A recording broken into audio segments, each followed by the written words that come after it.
जय महाकाली, हर हर महादेव, जय गुरुदेव। साधकों, आप सभी का स्वागत है, हार्दिक स्वागत है तंत्र सिद्धि संस्थान के एक और अद्भुत साधना प्रयोग वीडियो में। साधकों, हम आपको बता दें, आज की जो साधना है, इस साधना से मात्र 21 दिनों में आप सफलता के सर्वोच्च शिखर तक पहुंच सकते हैं। जी हाँ साधकों, आज की साधना का नाम है भुवनेश्वरी साधना। साधकों, देवी भागवत में वर्णित है देवी का शक्ति स्वरूप तथा महालक्ष्मी स्वरूप का समन्वित रूप।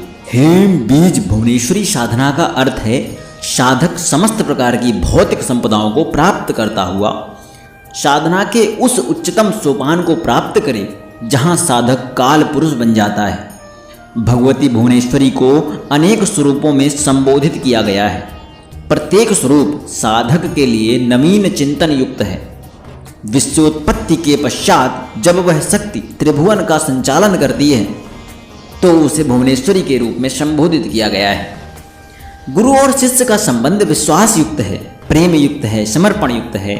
शिष्य जिस लक्ष्य को प्राप्त करना चाहता है, गुरु अपनी कृपा से हर क्षण उसे उस लक्ष्य की ओर अग्रसर करते हैं और यह क्रिया निरंतर चलती रहती है। पर इन सब के अतिरिक्त शिष्य की सामर्थ्य के अनुसार ही उसकी पात्रता व श्रेष्ठता से साक्षात्कार भी करवाते हैं। और शिष्य जब गुरु की कसौटी पर खरा उतरने लगता है तब गुरु को विश्वास हो जाता है कि यह दुर्लभ दुर्बोध विधियों व साधनाओं को सहेज कर रख सकेगा, उसका दुरुपयोग नहीं करेगा। तो गुरु उसे अन्य छोटी छोटी साधनाओं को क्षण मात्र में दे देते हैं, फिर उसे 10 महाविद्या साधना की ओर अग्रसर करते हैं। आगम शास्त्र में व्यक्त रूप से तंत्र विद्या 10 महाविद्या के रूप में प्रत्यक्ष होती है, जो भगवती पराम्बा के ही अभिन्न रूप हैं, अभिन्न स्वरूप हैं। 10 महाविद्या की साधना संपन्न करने की योग्यता से युक्त होता साधक जब अपने गुरु से क्रमशः इन साधनाओं के गूढ़ रहस्यों को प्राप्त करता है तो यह क्रिया साधना के क्षेत्र में उच्चता के विभिन्न सोपानों पर अग्रसर होने की क्रिया होती है। गुरु इन साधनाओं द्वारा उसे आध्यात्म के क्षेत्र में ही उच्चता की ओर अग्रसर नहीं करते, अपितु भौतिक जगत के समस्त पदार्थों का अधिकारी भी बना देते हैं। शांदीपन ऋषि ने भी कृष्ण को जब विश्व का अद्वितीय और श्रेष्ठतम व्यक्तित्व बनाने की क्रिया आरंभ की थी तो उन्होंने उन्हें भुवनेश्वरी साधना भी संपन्न करवाई थी। भुवनेश्वरी साधना संपन्न करने के बाद साधक में समस्त चर अचर को सम्मोहित करने की क्षमता आ जाती है। उसके समक्ष समस्त प्राणियों की वाणी स्तंभित हो जाती है तथा इस प्रकार के निर्बल शक्तिहीन व्यक्ति भी शक्ति संपन्न बन जाता है, क्योंकि भगवती भुवनेश्वरी साधना को सिद्ध करने के पश्चात साधक के लिए वशीकरण, सम्मोहन, सौभाग्य लाभ तथा शत्रुओं पर विजय प्राप्त करना कोई कठिन कार्य नहीं रहता। यह क्षणिक भर हो जाता है। यह जैसे बोलते हैं ना कि यह हमारे दक्षिण हस्त के लिए भी बहुत है, यह हमारे बाम हस्त के लिए बहुत है, हमारे बाएं हाथ से ही सब हो जाएगा। देखिए साधकों, भुवनेश्वरी महाविद्याओं में चतुर्थ शक्ति के रूप में स्थित हैं।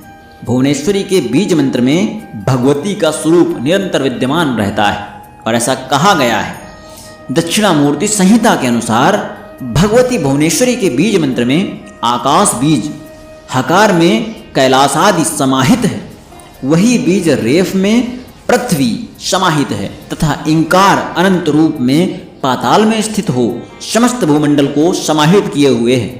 अतः तीनों लोकों स्वर्ग, मूल्य और पाताल के समाहित होने के कारण ही इन्हें त्रिभुवनों की नायिका मानकर भुवनेश्वरी कहा गया है। देवी भागवत में वर्णित शक्ति का स्वरूप तथा महालक्ष्मी स्वरूप का समन्वित रूप है हीम बीज। भुवनेश्वरी साधना का अर्थ है साधक समस्त प्रकार की भौतिक संपदाओं को प्राप्त करता हुआ साधना के उस स्तर को प्राप्त करे जहां साधक काल पुरुष बन जाता है। भगवती भुवनेश्वरी को अनेक स्वरूपों में संबोधित किया गया है। ये स्वरूप साधक के लिए नवीन चिंतन युक्त है। विश्वोत्पत्ति के पश्चात जब वह शक्ति त्रिभुवन का संचालन करती है तो उसे भुवनेश्वरी के रूप में संबोधित किया गया है। अमृत से विश्व का पोषण करने के लिए भगवती ने अपने किरीट पर चंद्रमा धारण किया। भगवती के इस स्वरूप को इंदु किरीटी के रूप में चिंतित किया जाता है। भगवती के अनेक स्वरूप हैं, अतः उन्हें नेत्रों द्वारा संपूर्ण लोगों को प्रकाशित करने हेतु कहा गया है। समस्त योनियों के पोषण पालन करने के फलस्वरूप उन्हें वरदा कहा गया है। अत्यंत कृपायुक्त स्नेह दयामयी भगवती को स्मेरमुखी मंद हास्ययुक्त मुख वाली माना गया है तथा उनके हाथ में शोभित अंकुश शासन शक्ति का प्रतीक है। किसी भी साधना की सिद्धि के लिए गुरु और मंत्र पर विश्वास होना अति आवश्यक है। इस साधना के लिए भी गुरु होना अति आवश्यक है और गुरु पर विश्वास अडिग होना चाहिए। देखिए, अब हम आपको साधना विधान बताते हैं। इस साधना की आवश्यक सामग्री है भुवनेश्वरी यंत्र, सर्वसिद्धि प्रदायिनी गुटिका और भुवनेश्वरी माला। यह साधना मात्र 21 दिन की है। मैं इस साधना को किसी भी माह में शुक्ल पक्ष की चतुर्थी को प्रारंभ कर सकते हैं। साधक शुद्ध श्वेत वस्त्र धारण करे, लकड़ी के बाजोट पर लाल वस्त्र बिछाए तथा उस पर चावल से हीम लिख दे। भुवनेश्वरी यंत्र को उसके ऊपर स्थापित करे। यंत्र की बाईं ओर सर्वसिद्धि प्रदायिनी गुटिका को भी स्थापित करे। यंत्र का पूजन कुमकुम, अक्षत तथा पुष्प से करे। फिर गुटिका का भी उसी प्रकार पूजन करे जिस प्रकार यंत्र का किया है। तेल का दीपक जलाए, भगवती भुवनेश्वरी का ध्यान करे। ध्यान के पश्चात भुवनेश्वरी माला से निम्न मंत्र का नित्य माला 21 माला जाप करना है आपको। मंत्र आपके सामने अभी, और मंत्र हम आपको दे देते हैं, पहले आपके सामने भी लिख जाएगा मंत्र। यह रहा मंत्र। ओम श्रीम ह्रीम श्रीम श्री भुवनेश्वरी हृदय देवी शिरो देवी शिखा देवी कवच देवी नेत्र देवचित्र देवी कराले विकराले उमे सरस्वती श्री दुर्गे उषे लक्ष्मी श्रुति स्मृति धृति श्रद्धे मेधे रति कांति आईं श्री भुवनेश्वरी दिव्योग गुरु रूपिणी सिद्धोग गुरु रूपिणी मानवोग गुरु रूपिणी श्री गुरु रूपिणी परम रूप रूपिणी परापर गुरु रूपिणी परमेष्ठी गुरु रूपिणी अमृत भैरव सहित श्री भुवनेश्वरी हृदय शक्ति शिरा शक्ति शिखा शक्ति कवच शक्ति नेत्र शक्तत्र शक्ति हल्लेखे गगने रक्ते करालिके महोक्षुम्ने सर्वानंद मय चक्र स्वामिनी। यह है मंत्र श्री भुवनेश्वरी माता का। आपको प्रतिदिन इसका 51 माला मंत्र जाप करना है। साधना संपन्न के पश्चात यंत्र माला तथा गुटिका को नदी में प्रवाहित कर दें। ध्यान रहे नदी बहती हुई हो, किसी गंदे पानी में मत फेंक दीजिएगा। पूर्ण विधि विधान के लिए आपको मैंने सब चीज़ बता दी है। ऐसी कोई जानकारी नहीं है जो मैंने यहाँ पर ना दी हो। आशा करते हैं कि आपको मेरे द्वारा दी गई जानकारी स्पष्ट होगी। आपको किसी प्रकार की मदद चाहिए तो आपको मेल दी गई है, आप मेल द्वारा संपर्क करें।